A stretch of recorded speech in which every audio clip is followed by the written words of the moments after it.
Tyus Jones headed to the Valley. You are Locked On Suns, your daily Phoenix Suns podcast. This is a no-brainer signing. When a player this talented wants to be here on a minimum contract, you do what you need to do to make that happen. Even if other plans might have felt like this thing was headed in a different direction, or you kind of have some players who overlap with him, he's too good to say no to. It also gives them the flexibility to continue to shape this thing closer to what they want it to be. But the reason that I'm wrong is because I did an episode earlier this week where I went through and I said, is there anybody on the market that the Suns could get that would be worth cutting a player already on their roster for? And the guy that I focused first and foremost on was David Roddy as the cuttee in that situation. And I said no. I said there's nobody, because I frankly just did not think that the combination of a small salary and a small role was going to be enough to convince anybody. And if you were down to a lower tier of player that might take a minimum and might take a smaller role, well, it's just not worth eating the contract and cutting Roddy and going through all of that to get somebody who's a question mark. Tyus Jones is not a question mark. Tyus Jones was somebody I mentioned on that podcast. But I said, hey, even the Wizards, which is obviously his team last year, they are good enough where, or they're good enough where it's not a terrible opportunity for him.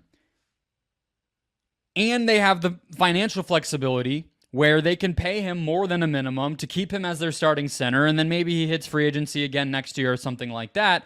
But I just didn't see why he would want to leave that possibility.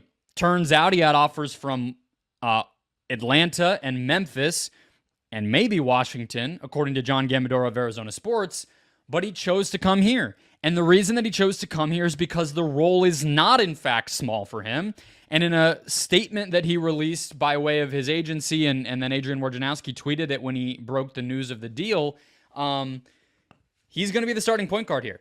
So after a year plus, all the way back to when Chris Paul got traded for Bradley Beal in June of 2023, where we have all been debating and arguing about whether, in fact, the Suns needed a starting point guard, whether it made sense, whether they could find one, they've done it. They now have one, and he is Tyus Jones. So I'm wrong that the Suns weren't going to be able to make an offer that was appealing enough to go get a player like that. And Roddy was, in fact, cut, although he was really traded to Atlanta, not cut directly, and now they will cut E.J. Liddell. If you can get an E.J. Liddell Suns jersey, though, I recommend doing it. They traded Roddy to Atlanta for this guy, Liddell, on Friday. He makes less money, so the cap hit of cutting him outright is a little bit cheaper than doing that with Roddy. And then also you clear that roster spot when you do cut Liddell and now have that space to go out and sign Tyus Jones. So, they made a pitch. Tyus Jones sees this, as he said, not only as a starting role and a good opportunity to be a big part of a contending team, but also he made no bones about it, right? He is hoping to hit free agency once again next summer. So it makes sense from both sides. This was if you look at Atlanta, where, he would be backing up Trae Young on a team that's not going to be that good, or Memphis, where he would go back, where he just spent 4 years previous to this past season. He's going to be backing up John Morant again, and he got out of that situation. I mean, he got traded, but he wanted to prove he could be a starter, and on that team, he's going to be playing minimal minutes and not giving himself a good opportunity to really prove himself. So it's a win-win. He starts here. He makes a little less money. He gives himself a 1-year prove-it opportunity where he ideally can go back to the market next summer and make more. And the Suns get a player better than probably they ever thought they could, given that they were constrained because of the second apron to a minimum deal. So I was wrong that it wouldn't work out and make sense on both sides. It does, it will, and they got a very good player. So you absolutely have to do this signing once the opportunity materializes. This is their Gary Trent contract, right? I mean, I know a lot of Suns fans were kind of like, damn, how did the Bucks go out and get 3 guys, frankly, who might have had an opportunity to make more than the minimum? And then especially Gary Trent last week, DeLon Wright, and who's the other one? Taurean Prince before that.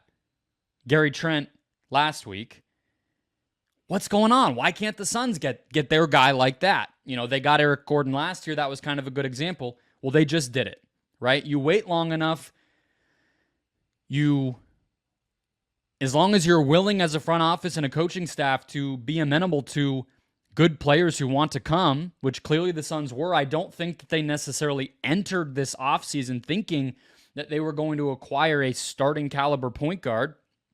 But obviously, as the market for Jones on good teams with big roles sort of dissipated, his camp spoke with the Suns and said, hey, would you be open to what kind of role would our guy have here?